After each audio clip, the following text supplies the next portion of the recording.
About 25 years ago, I began a lifelong search for the answer to the question, why is it that some people are more successful than others? There is one thing that all successful people have in common, is that they are good time managers.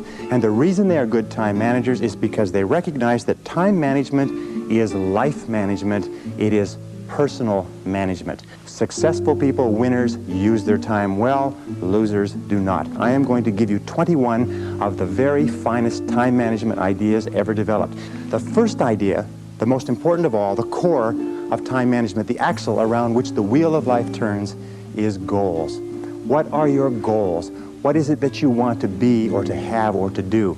So let's go from goals as the core of success to point number 2, which is organized plans of action.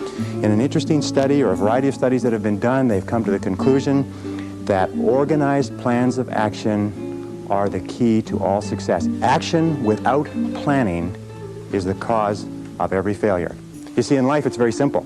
Either you are working toward the accomplishment of your goals, or you're working toward the accomplishment of other people's goals. Now, the third point in excellent time management is analysis. Make a list. In fact, it's been discovered that if you make a list before you begin any task or job, you will immediately improve your productivity by 25%. Okay, now the fourth principle for effective time management is to set priorities. It says that 80% of the value of what you do will be contained in 20% of the things that you do.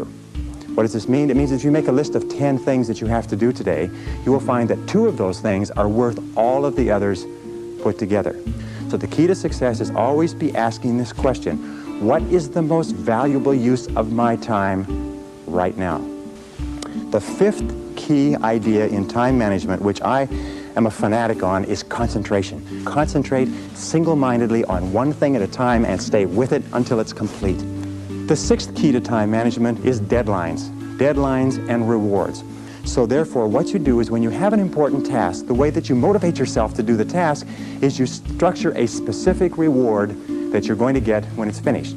The next principle, number 7, is what is called the time log, which is writing down and keeping track of where your time is going. All effective people know where their time goes. So keep measuring your time, logging your time, analyzing your time. How am I spending my time?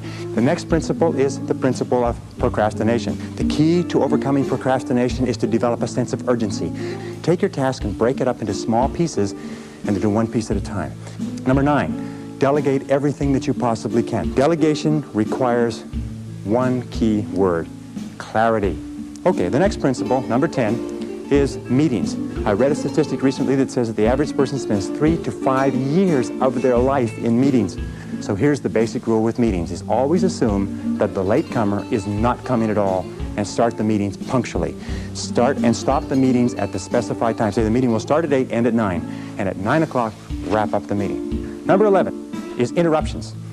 The biggest single time wasters in the world of work within the office are interruptions. So control interruptions. The interruptions and the ringing telephone are 2 major sources of stress in the world of work. Now, another key management principle, and in management, in time management, in personal management, this is essential. It's what is called key result areas.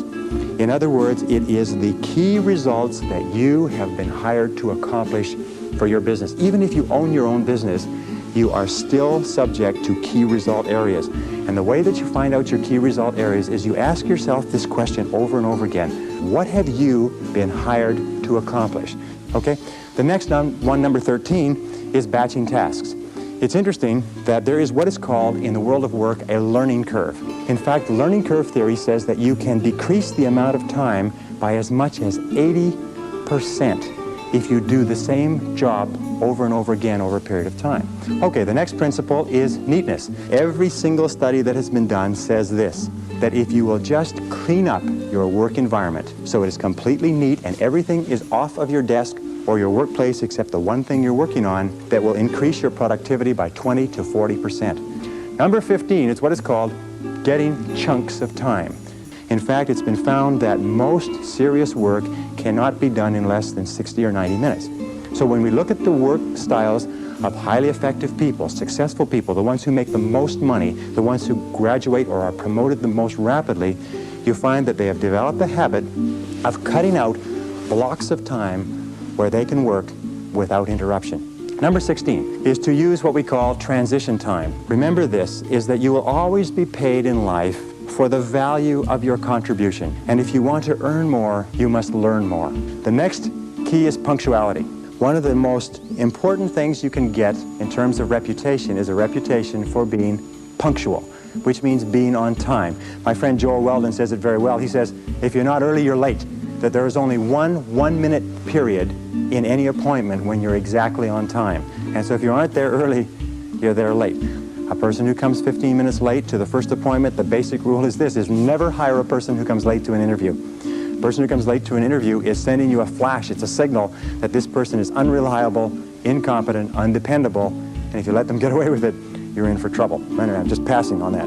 Develop the reputation for being punctual. And finally, one other thing is if you are a superior and you have subordinates or you have people working for you, reporting to you, don't keep them waiting.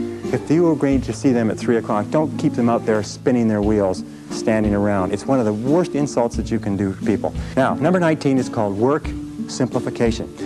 Always be looking for ways to do tasks faster, easier, cheaper, quicker, better.